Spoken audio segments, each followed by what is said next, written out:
It is time. It is time to brew your best beer.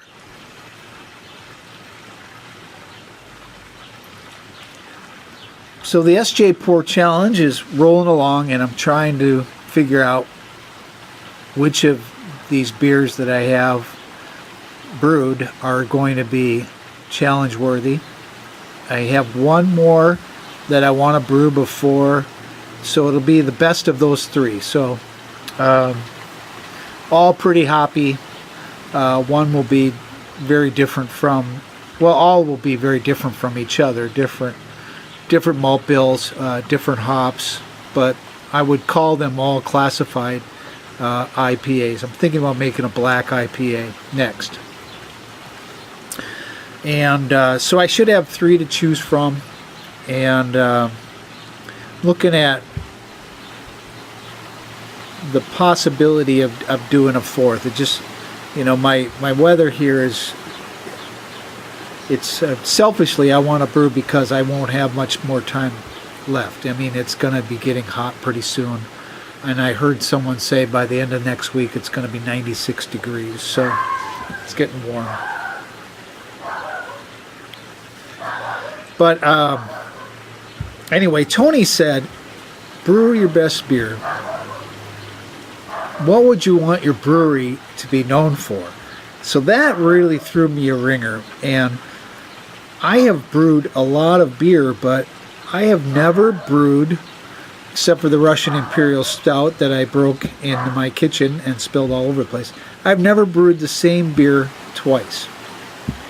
I've been trying, you know, I've been going through brewing classic styles. I've been brewing a lot of different beer, and I figure I need to know if I can brew a beer style before I go and, you know, try to, I don't know, do a bunch of tweaking and things. So anyway, I've tried, like on the last challenge, I did a, Leo, come on, man.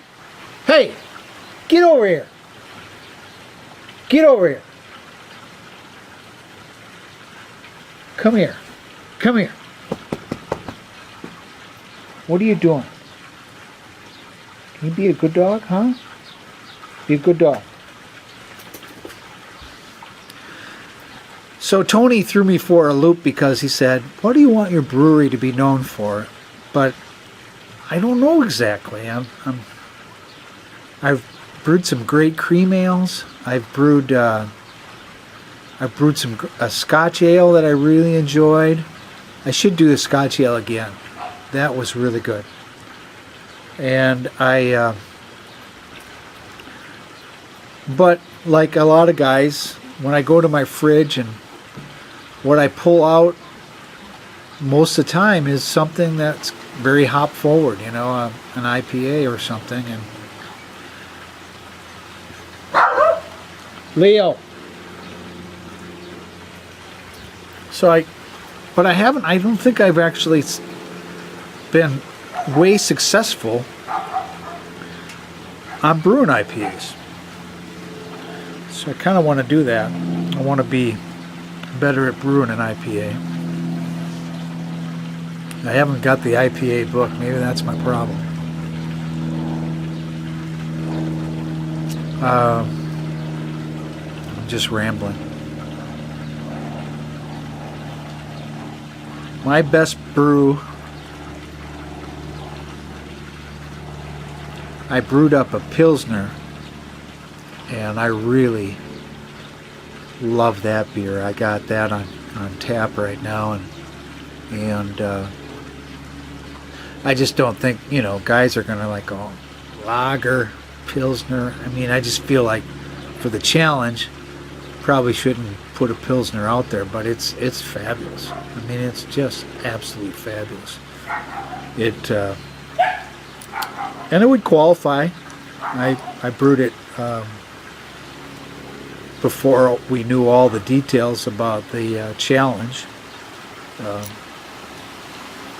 Fermented for 4 weeks in primary, and then put it over to kegs. And so I don't know how much I have in the one keg. I've been drinking on it but I have at least 5 gallons of that. And I use Tony's technique of clearing the beer with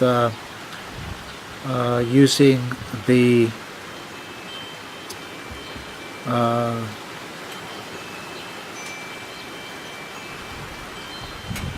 what is that called? Gelatin. I use Tony's technique. So the Pilsner, what I really love about it is it tastes like a commercially made Pilsner from Germany. I was trying to make one close to this one that I love, and it turned out just fabulous. Just couldn't ask for it to be any better. It might be a little hoppier than the German one, but it's beautiful in the glass. I think I'll go get that and show it to you. Okay, so I told you I used Tony's gelatin method of clearing the beer, and this is it. A little excited because the glass I think was a little warm, but you can see just how clear that is, and it looks exactly like, you know, like commercial, and it's just beautiful. How you like this glass? I picked this glass up at a rummage sale. I got 4 of these. Looks like they have little golf balls down below here. Aren't those cool? I just think those are great. But that's my Pilsner, and it's just in the glass. It's, you know, it's just clear as any commercial beer that you could ask for. So let me get the brand of. So I've been drinking a lot of Pilsners lately, but this is my favorite. I don't know if you can see that label there. First Wallerstein, since 1598. They're classic, and it's their classic Pilsner. And man, I love this beer. It's just fantastic. And I was really trying with this one, trying to create this beer, and I think I was pretty close. Mine might be a little hoppier, but in the glass, the look, the color, it's just great. So you got a nice, you know, it's bready, but it's also got just the right level of bitterness to make it, you know, dry on the tongue. Excellent drinker, easy to drink.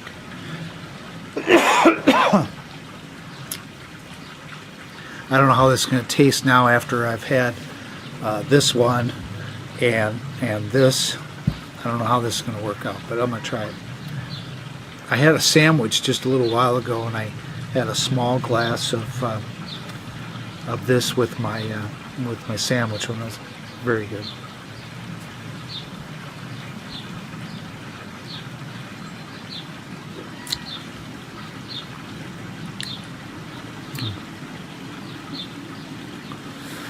Man, with the fermentation chamber, you can just make a great Pilsner. I probably fermented this at 49 degrees, and I'm trying to think of when I brewed this. I can't remember the date of it, but it's probably a couple months. Probably a couple months since I kegged it. But that gelatin, that's the ticket. I mean, that is just completely unbelievable. You guys should try doing that. It works great, and the beer is, like I say, if you want to do something, a competition beer or something you're going to send out, you see how that Look at the lacing on that. It's just beautiful. Mine might be a little stronger too.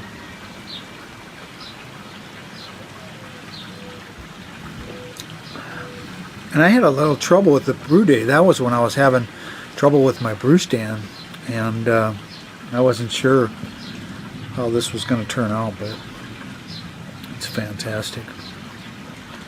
So I don't know, Tony. I don't know. What would I be known for making lagers? I made an Oktoberfest that was a lager, and that turned out great.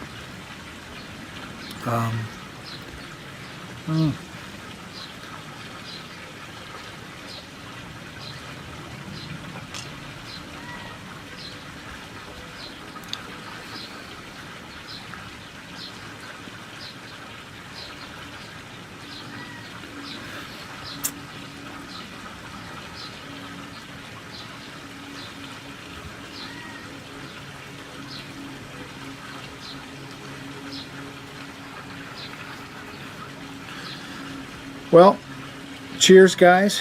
Happy Homebrew Wednesday, and looking forward to seeing all of your videos on the challenge, and looking forward to tasting those beers, at least in the West region. So cheers. Have a great day, guys.